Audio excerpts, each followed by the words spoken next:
Narito sa Shoe Museum ng Marikina ang sikat ng mga sapatos ni Imelda. At hindi rin may kakailang nang dahil sa libu-libong mga sapatos na ito, sumikat sa buong daigdig ang Pilipinas. Kaya naman hindi malayong sabayan ni Imelda, papatok ang negosyo sa sapatos. Ma'am, sasabihin na naman nila, ayan si Imelda, sinakyan na naman yung mga sapatos. Doon kayo binibira nung una. When they went to Imelda's closet, they did not find skeletons, they found shoes. Ang dating First Lady at ngayoy Congresswoman Imelda Marcos, nakilala sa buong mundo dahil sa kanyang mahigit 3,000 pares ng sapatos. See the idea of my grandson. Ang hilig niyang ito, tila namana ng kanyang apo. Ang modelong si Borgie Manotok. Yeah, it seems that it might have been genetic. Hindi man daw niya matatalo ang kanyang lola, 100 pares na rin ang kanyang mga sapatos. Aminado siyang shoe-aholic. It's kind of crazy. At pinagkakakitaan niya na ito ngayon. Taong 2007, nagbukas si Borgie ng tindahan ng mga limited edition sneakers sa Taguig. Black and brown combination of leather. Pretty nice stuff. I've been into shoes since I was a kid. Probably since I was 8 or 9. I would skip lunch to save money. So, you know, like maybe skip lunch for 2 weeks and then after 1 month you can buy shoes.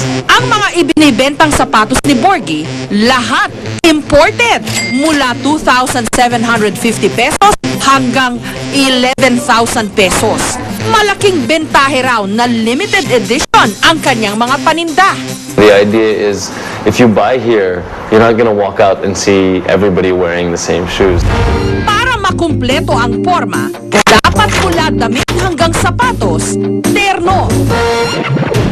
Kaya para masiguro ni Kermit, fashion designer, na bagay sa kanyang mga ginagawang damit ang kapartner nitong sapatos, siya na rin mismo ang nagde-design ng mga ito.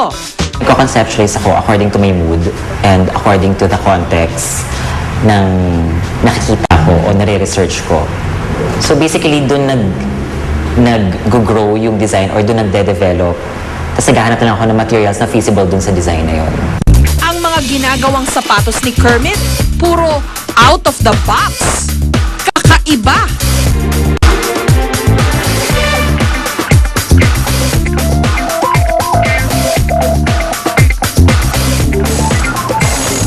Ilan sa mga pambato niyang design ang heelless, walang takong.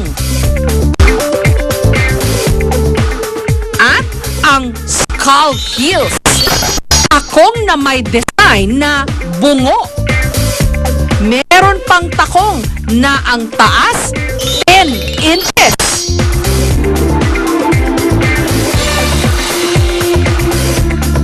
Meron ding may pagkat metallic ang tema. Iba-iba kasi ang discipline ng craft. So, sa fashion, gusto kong mag-create ng another path at doon ako magko-concentrate.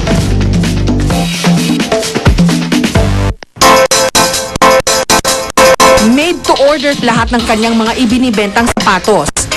At ang presyo nakadepende sa materyales at gustong disenyo ng kliyente.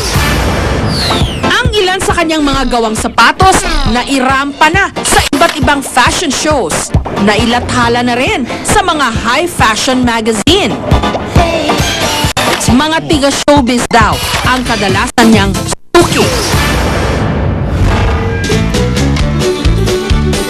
Ang iba namang shoe designers, sinisiguro nilang hindi lang magandang kanilang disenyo, tinitiyak ding environment friendly ang kanilang mga materyales.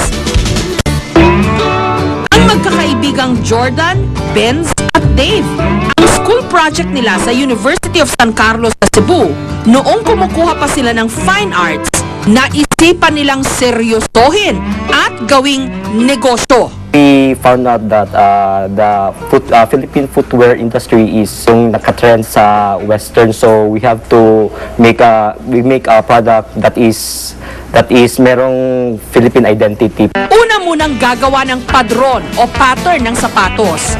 Ihuhulma at i-assemble.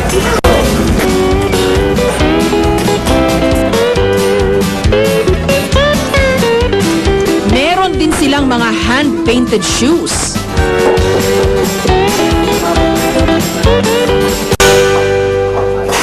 At dahil nagsisimula pa lang ang kanilang negosyo, internet ang naisip nilang pinaka-epektibong paraan para i-promote ang kanilang mga produkto.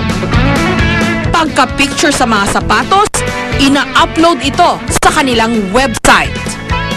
Ang presyo mula 300 hanggang 800 pesos. We have distributed our sandals to US, to Dubai, and to Japan na po. But most of them are single purchases. They order us through online. Mula sa 300,000 nilang puhunan, nakakapagbenta na raw sila ngayon ng mula 200 hanggang 300 na pares ng sapatos araw-araw. Kung dati-rati sa Marikina at Laguna may mga nagnenegosyo ng sapatos, ngayon pati na sa ibang mga probinsya. Kahit pa dumagsa sa Pilipinas ang mga sapatos na made in China. Magkano daw yan? 250? Marami mang nalugi at nagsarang pagawaan. May ilan pa ring pilit inihahakbang ang kanilang negosyo. Katulad ng pamilya ni Carolina Marquez. Mahigit 30 taon na raw sila sa negosyong ito. Mula sa 20 sapatero at 10,000 pisong puhunan, lumago ang kanilang negosyo. 10 years na pag-aaral namin para mapaganda namin yung mga design. Katulong na rin namin ng 2 kong anak. Tulong-tulong kami nag-iisip ng design, kung paano namin mapagaganda. Si Carolina ang supplier ng sapatos sa isa sa mga naging matagumpay na brand ng sapatos sa Pilipinas. Kada buwan, umaabot hanggang 20,000 na sapatos ang kanilang nagagawa. Ang sikreto raw ng matibay nilang sapatos, ang espesyal nilang pandikit. Maging sa design ng kanilang mga sapatos, lalo na yung mga pambabae, nag-level up din daw sila para hindi mapag-iwanan. Sa pamamagitan ng kanilang shoe business, napagtapos ni Carolina ang 2 sa 3 niyang anak. Nakapundar na rin siya ng mga sasakyan. Mahigpit man ang kompetisyon sa paggawa ng sapatos.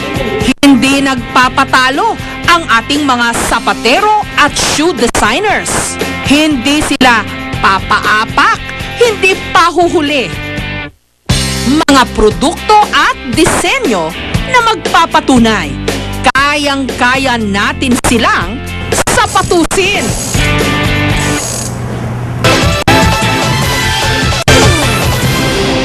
Ang 3 is, ito yung tinatawag na kasaganaan. Susunod, may suwerte nga ba sa mga numero?